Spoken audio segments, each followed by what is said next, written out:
다음 뉴스 소식 역시 세월호 참사와 연관이 돼 있는 겁니다. 그 4위로 저희가 선정을 했는데요. 서울 땅속의 맹골수도 저희가 앞서서 살짝 언급을 하기도 했는데요. 그 내용과 그리고 공동묘지로 변한 마을 아마 국제뉴스에서 들어온 것 같습니다. 자, 세월호 참사가 있었고요. 이틀 전에 지하철 2호선에서 열차와 열차가 추돌하는 사고가 있지 않습니까? 그 추돌하는 사고하고 세월호 침몰 사고하고 유사점이 굉장히 많은 걸로 보입니다. 예.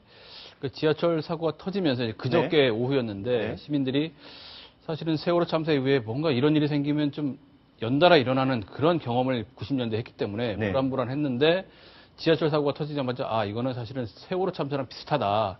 이구동성으로 말을 했습니다. 첫 번째로 비슷한 유사점이 지금 저희가 그래픽을 준비를 했는데요.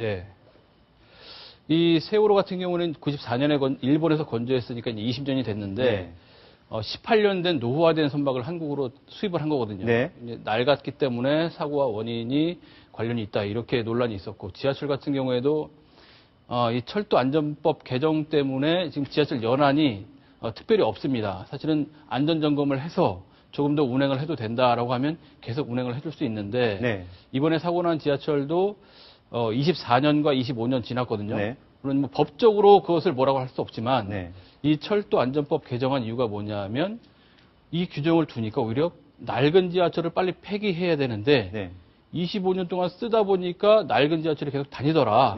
그런 나쁜 부분을 없애기 위해서 법을 바꾼다라는 어떻게 보면 궤변에 가까운 건데요.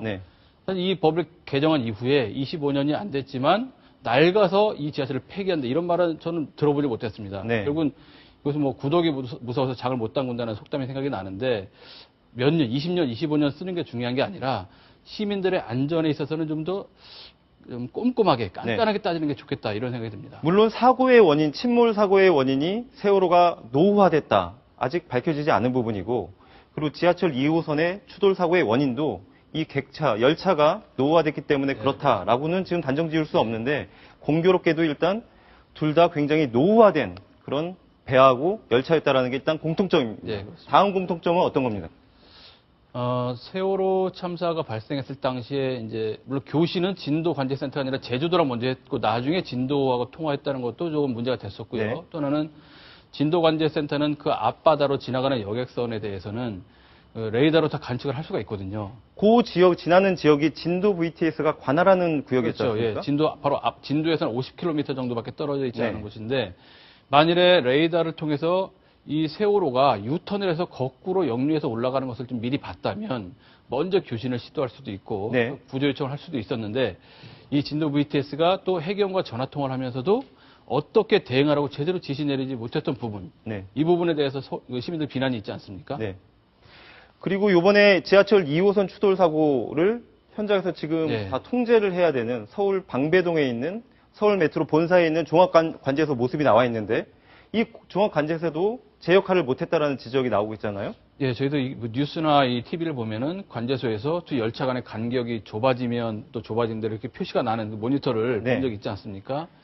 물론 뭐 여러 가지 안전장치가 있지만 만일에 선행열차와 후행열차가 불과 300~400m로 접근해 있고 앞에 열차가 왕십역에 정차 있는 상황이라면 관제센터에서도 육안으로 확인이 가능합니다. 그래서 전부 다 자동화되어 있긴 하지만은 자동화라는 것은 이번에 봐서 알지만 만약 데이터가 오류가 나서 또 신호기가 오작동을 일으키면 얼마든지 대형 사고가 날 수 있습니다. 따라서 제일 중요한 거 마지막 보루는 결국은 사람의 눈, 사람의 손이 중요한데 너무 기계에만 의존하다 보니까 제대로 모니터를 감시하지 않는 이런 부지한 일 때문에 지하철에서도 사고가 났다 이렇게 볼 수 있습니다. 자, 세 번째 유사점이 사고 지점입니다. 그 맹골수도라고 진도 앞바다 쪽에는 울돌목에 이어서 우리나라에서 두 번째로 조류가 센 곳에서 사고가 났었고요. 그렇죠. 그리고 이번에는 곡성 구간 어떤 얘기입니까? 이 맹골수도는 말씀하신 대로 조류가 빠르기 때문에 이 해운업계에서는 경험 많은 항해사가 이 조타기를 잡아야 된다 이렇게 알려져 있는 곳인데 뭐 청해진해운에 입사한 지 석 달밖에 안 된 어린 그 20대 항해사가 3등 항해사가 잡는 바람에 사고가 난 것도 일부 원인이 될 수 있고요. 지하철 같은 경우는 서울 그 2호선 같은 경우에 17곳의 곡선지대가 있는데 돌다 보면은 전방 시야가 가려져서 두 개의 신호기가 즉 200m 간격으로 있는 신호기가 하나만 보이고 두 개는 안 보일 수 있거든요. 네. 그런 부분에서는 만일에 신호기가 이 버전이 고장이 나면 네. 이번 사건과 그렇죠. 캄캄한 그 터널 내부에서 기관사가 육안으로 네. 수동으로 이 제어기를 조작을 해야 되는데 여기에 대해서는 앞으로 아마 좀 면밀하게 더 이 제2, 제3의 안전장치를 만들어야 되지 그렇지 않으면은 내일이라도 언제든지 사고가 날 수가 있습니다. 네. 이렇게 저희가 공통점 세 가지를 비교를 해봤는데 반면에 좀 달라 보이는 부분도 이번에 드러나고 있어요. 사고 하루 만에 압수수색을 굉장히 빠른 속도로 진행을 했는데요. 네, 세월호 참사보다는 아무래도 저 지하철 추돌 사고가 아무래도 그 국민들의 좀 의식을 네. 좀 염두에 뒀는지 구조본부나 뭐 검경 합동수사본부나 좀 대처가 좀 더 빨랐습니다. 네. 세월호의 경우에는 뭐 지금 중앙재난안전대책본부가 허둥지둥하다고 나왔는데요.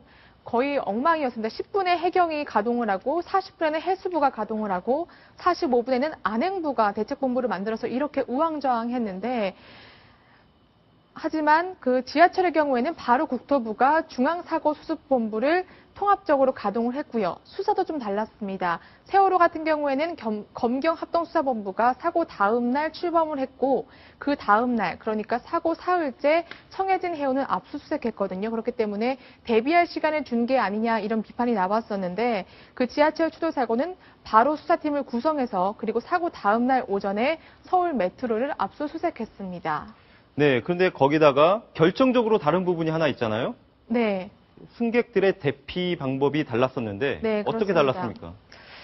네, 지금 청해진 해운, 그러니까 세월호 같은 경우에는 사실 선원들이 안내방송에 대한 관심조차 없었는데요. 지하철은 안내방송을 했습니다. 그런데 아무래도 세월호 참사, 그리고 대구 지하철 참사를 떠올린 시민들이 많기 때문에 안내방송에도 불구하고 알아서 대피했다는 건데요. 결국 무너진 신뢰로 안내방송이 통하지 않았다는 점입니다. 네. 그 사고 5분 뒤에 이제 방송을 했거든요. 뒷차 같은 경우에는. 하지만 그 5분 뒤에 이제 대피하라는 방송을 했는데 네. 승객들이 그 전에 알아서 문을 열고 탈출했다는 게 문제고요. 네. 또 앞차 같은 경우에도 승무원이 직접 돌아다니면서 대피 방송을 했는데 사실 한 명의 승무원이 전차를 돌아다니면서 대피를 유도하기란 쉬운 일이 아니거든요. 네. 그렇기 때문에 약간 무리였다는 비판이 나오고 있습니다. 어떻게 보면 2차 사고를 방지하기 위해서 대기하라라는 메시지를 던진 건데 안내방송을 네. 한 건데 승객들 같은 경우에는 세월호 때